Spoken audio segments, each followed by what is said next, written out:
The moment my mother-in-law looked at me and said, "Servants eat in the kitchen," I felt the whole room turn cold. And I could have ended her right there, politely, legally, with one sentence. But I didn't. Because what happened next changed everything, and the person who exposed the truth wasn't even me. Stay till the end, because the twist shocked everyone at that table.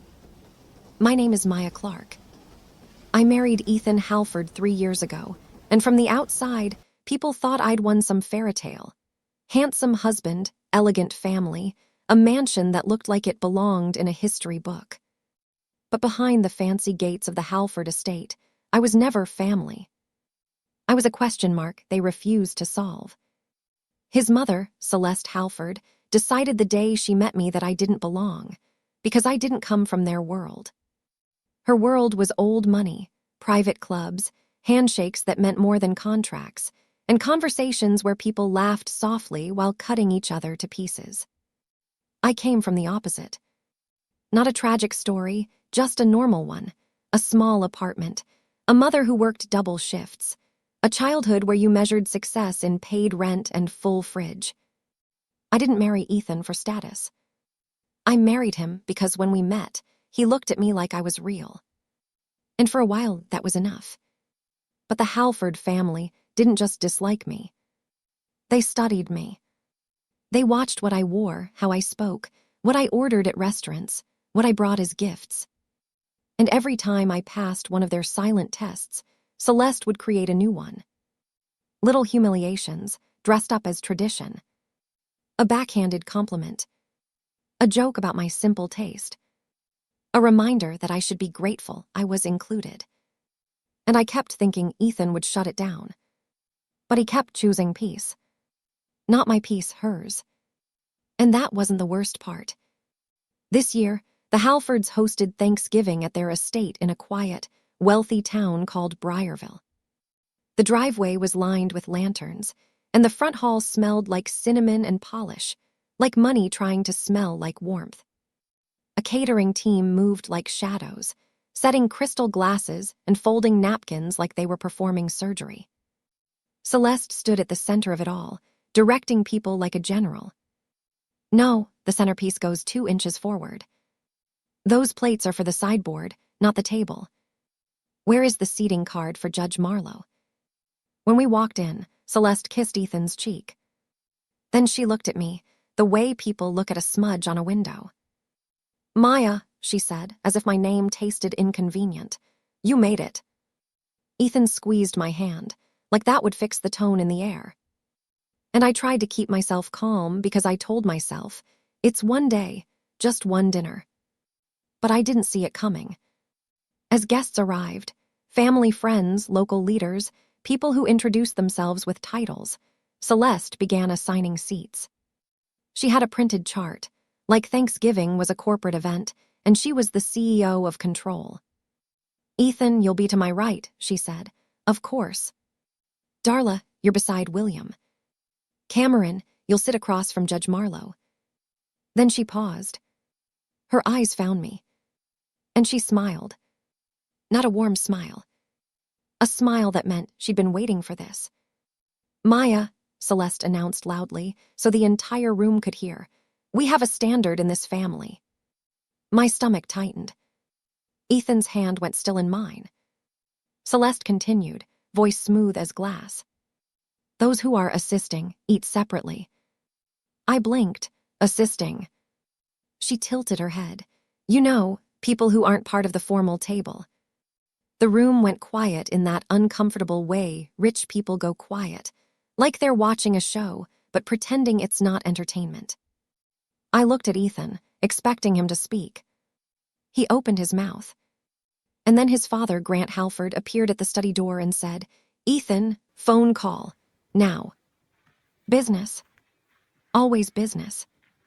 Ethan's jaw tightened, but he glanced at me with an apologetic look and whispered, "I'll be right back." And then he walked away. And Celeste, without missing a beat, pointed toward the kitchen hallway. "The staff eat in there," she said. "You'll be more comfortable." More comfortable. That was the word she used to wrap a knife. And that wasn't the worst part. I walked into the kitchen wearing a simple black dress I chose on purpose. Nothing flashy, nothing that would invite questions. The catering staff froze when they saw me. One woman holding a tray of rolls whispered, "Ma'am, are you lost?" I pulled out a stool at the small side counter, the one meant for quick breaks, not holiday dinners. "I'm not lost," I said softly. "I'm just placed." They exchanged looks, sympathy mixed with fear, like being kind to me might cost them their job. In the dining room, laughter floated through the doorway. Celeste's voice, bright and proud. "We must keep standards. Tradition matters." I stared at my hands for a moment. I wanted to stand up, walk into that dining room, and say something sharp enough to make their crystal crack. But I didn't, because I'd been holding back for 3 years for one reason. I didn't want Ethan to feel like he had to choose between me and his family. I kept hoping kindness would win. I kept hoping time would soften Celeste. But sitting there, hearing them toast themselves while I ate beside strangers, something inside me shifted. Not into rage, into clarity. And then my phone vibrated. A message from Nina, my operations director. "The Harborfront Redevelopment Board approved the plan. Final signatures tomorrow. You did it." I stared at the screen. I did it. The project I'd spent 2 years negotiating, designing, and funding was about to change the entire shoreline of Harbor City. I could feel the irony pressing against my ribs. In the other room, Celeste was treating me like the help. And in my world, outside these walls, I was the person people waited for before they made decisions. I slipped my phone back into my purse. Then I heard the front door open again. A new voice carried through the hall. And the sound of it made my stomach drop. Because I recognized it. "Ethan," the voice called. "I'm sorry I'm late." It was a man, confident, calm, used to rooms shifting when he entered. Ethan's voice followed, surprised. "Jard, I thought you were out of the country." "I was," the man said, "but I flew back, it couldn't wait. Is Maya here?" Silence. Then Celeste answered, sweet as poison. "Oh yes, she's here, in the kitchen. You know how these things are, everyone has their place." There was a pause, long enough that even the kitchen staff stopped moving. And then footsteps, slow, heavy, approaching like a storm deciding where to land. The kitchen doorway darkened. A man stood there in a charcoal coat, eyes scanning the room. When he saw me sitting on that stool, his expression changed. Not shock. Not confusion. Anger. The kind of anger that doesn't shout, because it doesn't need to. He looked at me. "Maya, what are you doing in here?" I stood up slowly. "It's fine, Jard." But he didn't take his eyes off me. He looked past me, toward the dining room. And then he said, loud enough for everyone to hear, "Can someone explain why the CEO is eating Thanksgiving dinner in the kitchen?"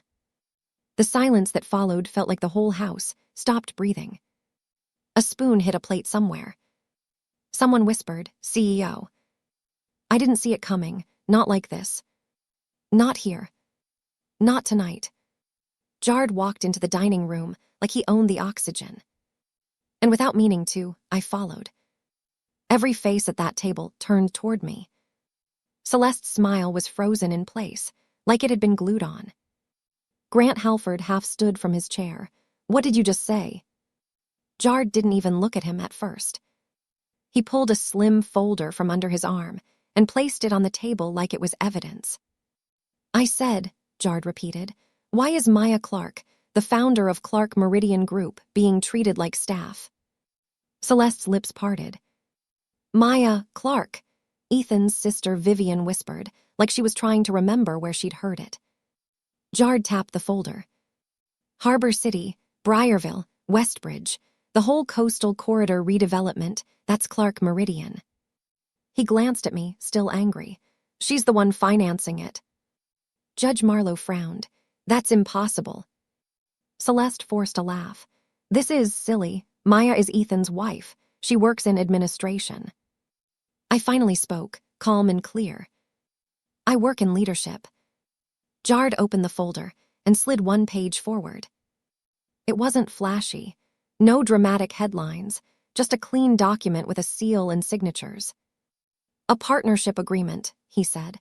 I need her signature tonight. The deadline is midnight. Grant's voice hardened. Why would you bring business here?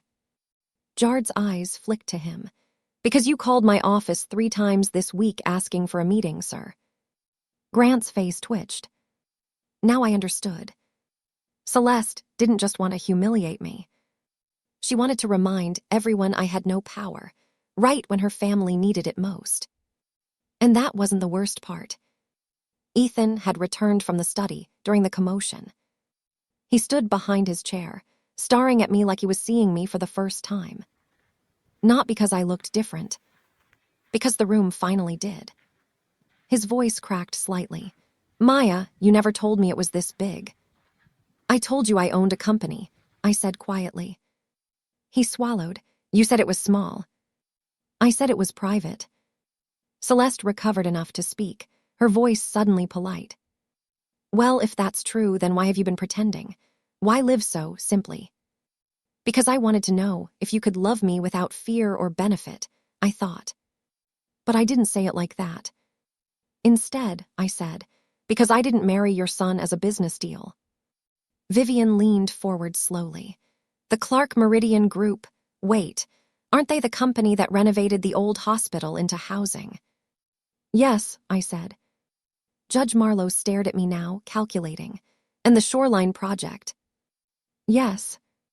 Celeste's hands tightened around her napkin. Then you could have told us. We could have. Seated me at the table, I finished. The room froze again. I looked at Celeste, and my voice stayed calm, which somehow made it sharper. You didn't put me in the kitchen because you didn't know my net worth. You put me there because you didn't think I deserved dignity. Grant tried to interrupt. Now listen, young lady. No, Jard said sharply, stepping in. You listen. She's been asked to sponsor your foundation's expansion twice this year. She declined, and now I know why. Grant's face went pale. Ethan whispered, my father's been trying to secure funding. That was the missing piece. They needed money. And I was the person they kept insulting. Jard turned to me, voice gentler. Maya, I'm sorry. I didn't know you were walking into this. It's not your fault, I said. I picked up the pen from the table. Every eye followed it like it was a weapon. I reviewed the agreement Jard brought. Pages of numbers, deadlines, obligations. And I signed. Not to prove anything. Not to impress them. Just because it was Tuesday for me, even if it was an earthquake for them. Then I slid the papers back to Jard and said, done. Celeste's voice suddenly softened into performance. Maya, dear, surely we can talk. This is all a misunderstanding. I let out a quiet laugh. A misunderstanding is ordering the wrong dessert, I said. You publicly told me I was a servant. Grant cleared his throat, trying to regain control. If you're such a successful businesswoman, why marry Ethan at all? Why bring confusion into our home? My eyes moved to Ethan. Because this is where the real betrayal lived. Not in Celeste's cruelty.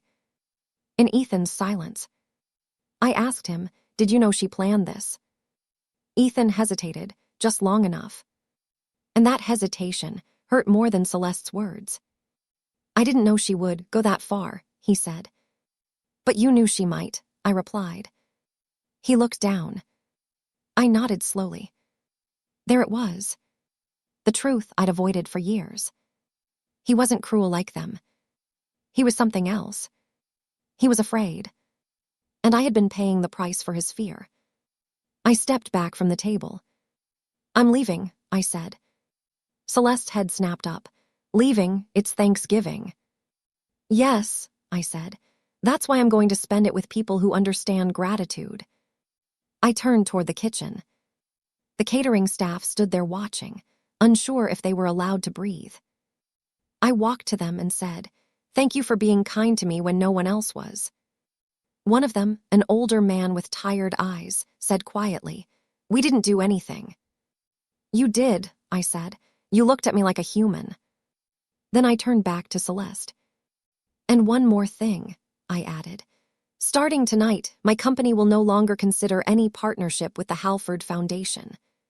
Grant's voice rose. "You can't." "I can," I said, still calm, "and I am." Celeste tried again, voice shaking. "Maya, please think of family." I held her gaze. "I am thinking of family," I said. "The family I'm building, the one that won't require me to shrink to fit into it." Ethan stepped forward. "Maya, wait." I stopped, but I didn't turn around yet. His voice trembled. "You're right, I didn't protect you."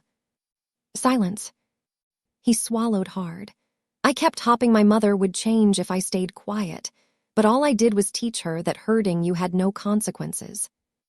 That sentence hit the room like thunder. Ethan looked at Celeste. "Mom, I'm done watching you disrespect my wife." Celeste's eyes widened. "Ethan, don't embarrass me." He shook his head. "You embarrassed yourself." Then he looked at me. "If you leave, I want to go with you." The room inhaled. This was the moment everyone waited for. Old money versus marriage. Tradition versus truth. And I could feel my heart pounding, because part of me wanted to say, too late. But another part of me, smaller, quieter, wanted to believe he could change.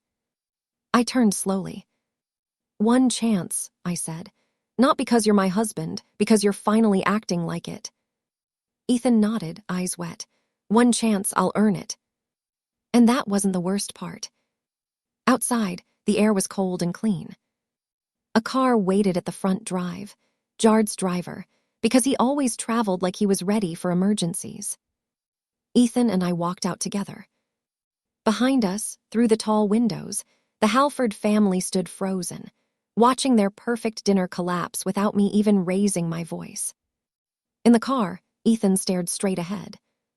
"I didn't realize how much I'd let you carry," he said. I didn't answer right away.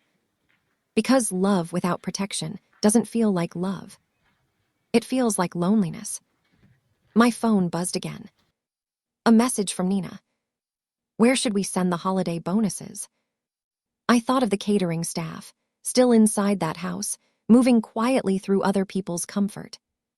I typed back, "Double it and add a personal thank you note, tonight." Then I sent a second message. "Also, book a private room at a nice place. Not luxury, warm, enough seats for extra guests." Ethan glanced at me. "Extra guests?" I looked at him. "The staff." His eyebrows lifted. "They deserve a Thanksgiving dinner too," I said. "A real one." Jard, sitting in the front passenger seat, finally exhaled like he'd been holding it in for an hour. "That's the Meyer I know," he said quietly. 20 minutes later, we were in a cozy private dining room at a small restaurant with soft lighting and wooden tables. No crystal, no performance. When the catering staff arrived, confused, hesitant, still wearing their work clothes, I stood and said, "You're not working anymore tonight. You're eating." They didn't know what to do at first. Then one woman's eyes filled with tears. And slowly they sat. We passed food around. We laughed in small ways. We talked like humans. And for the first time that day, I felt something close to peace. Later that night, Ethan and I stood outside under the streetlights. He said, "I'm sorry I needed tonight to wake up." I stared at the pavement for a moment, then said, "Sometimes people don't change until the consequences become real." He nodded. "I'll set boundaries with them, for us." "I'm not asking you to hate your family," I said. "I'm asking you to stop letting them hurt me to keep yourself comfortable." He swallowed hard. "You're right." I looked up at him.